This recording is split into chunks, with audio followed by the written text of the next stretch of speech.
ఇప్పటిదాకా లైఫ్ లో మాల వేసుకోని వాళ్ళు ఎవరైనా ఉంటే ఖచ్చితంగా మీరు మాల వేసుకోండి. ఎందుకంటే యూత్ రోజు మీరు చూస్తున్నాం, చాలా మందిని చాలా భయపడుతున్నారు కెరియర్ ఏమైపోతుందో ఏంటో అని. వాళ్ళకి ఖచ్చితంగా ఇంకొక లైఫ్ ఇస్తాడు అయ్యప్ప స్వామి. మీరు ఇప్పుడు దాకా కన్నెమాల వేసుకునే ఎన్నో కోట్ల మంది ఉన్నారు కదా, మీకు తెలిసిన వాళ్ళకి ఫోన్ చేసి ఊరిని అడగండి.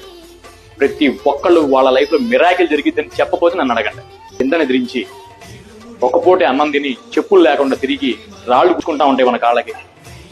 ఆయన ఇవన్నీ చూసి బాధపడి అయ్యో నా కోసం ఇతను త్యాగాలన్నీ చేసి ఉంటున్నాడు అని చెప్పి మనకి ఒక బ్రహ్మాండమైన జీవితం ఇస్తాడు. దాంతో పాటు శనీశ్వరుడు ఆయన ఒక వరం కోరాడు, నా భక్తులు నా కోసం నల్ల దశలు వేసుకుని ఇలా ఉన్నారు కదా, ఒక అవకాశం ఇవ్వు స్వామి వాళ్ళకి, నీ ప్రభావం తగ్గించి వాళ్ళ మీద.